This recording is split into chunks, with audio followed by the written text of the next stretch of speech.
All right, guys, today we're gonna go over deadlifting. Deadlifting, yes, I know it sounds kind of scary. We sometimes get nervous that we're all gonna hurt our lower back, cause a traumatic injury to the point where we're not gonna be able to do anything anymore. But deadlifting is a very important movement pattern. Not just deadlifting, but the hip hinge. This is a very important movement pattern to learn because it's something that we need to incorporate in our everyday life, whether we are trying to bend over, pick up our child so we can, carry them around, or pick up our grandkid, or even, pick up a bag of groceries off the ground. All right.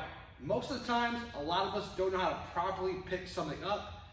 Hence is why we tend to get pain in our lower back, pain in our hips, etc. like that. So a lot of times, if we don't properly know how to pick things off the ground, it may look a lot of something like this. Here's a very common one that I see when someone does something. They kind of bend over here, their back is completely rounded, and what they do is when they pick something up, they'll just do a little rotation like this, and then they tweak their back doing something like that.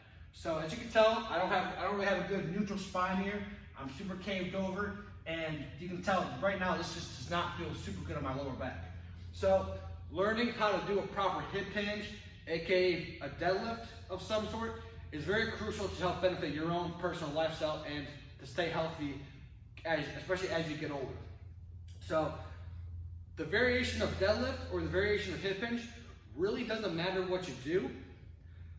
So like right now I'm going to be demonstrating with a barbell. You can do anything like maybe with a kettlebell or a dumbbell, trap bar, or you can even switch up the variations. Maybe a conventional deadlift is not the best setup for you, but when you, depending on someone else, depending on maybe your coach is going to assess you in some other sort of way, for you to have that neutral spine, it may even also be a sumo deadlift, as you see right here. All right, but learning to properly do a deadlift or do the hip hinge is very important to help benefit your own style of life. So, how to set up for yourself a deadlift? How to set up for a hip hinge? All right. So, the hip hinge, like the name, a lot of the movement comes from the hips. All right. So I'm not just going to be bending over around my back to pick up this weight, because right now this is already. As actually a lot of you may actually see this at the gym already. You may see someone kind of set themselves up here and then just pick up that weight. Yes, later on in the day, or even a couple days away, or a couple days later, they may start to feel tenderness in their lower back. So, how to set up for the hip hinge, you guys? We want to make sure the first thing is a neutral spine. Again, neutral spine is the most important thing to learn. If you can't hold a neutral spine by picking the weight completely off the floor, what's going to happen is your coach, if they are a good coach, they're going to say, I'm going to elevate the bar up so we can just practice that neutral spine position, work on that mobility, flexibility, until we can progress you all the way back down to the ground. So, when setting up, guys, it's here. Make sure you are taking a deep breath of air in through your nose. Brace your core as if you're about to get hit in the stomach, like get punched in the stomach.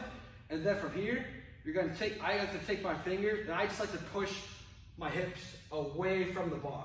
All right, so when you push your hips away from the bar, you start to feel your hamstrings and your glutes loading up. As soon as you guys get all the way down to position, go down, reach down, grab the bar. Now from here, the last step is to pull yourself into the bar. There should be no slack in your arms. Chest is tall, and then from here, you leg press that ground away. All right, lock your hips out, squeeze your glutes, and then going back down again. Maintain that neutral spine, core is tight, hips back, hips back, hips back, hips back, and then you're right back into the starting position here again. All right. So again, not everyone could be barbell deadlifting, but learning how to do a proper hip hinge or a proper deadlift is very important to help benefit your lifestyle, so you can properly pick whether it's your kid up or even just pick up bags of groceries.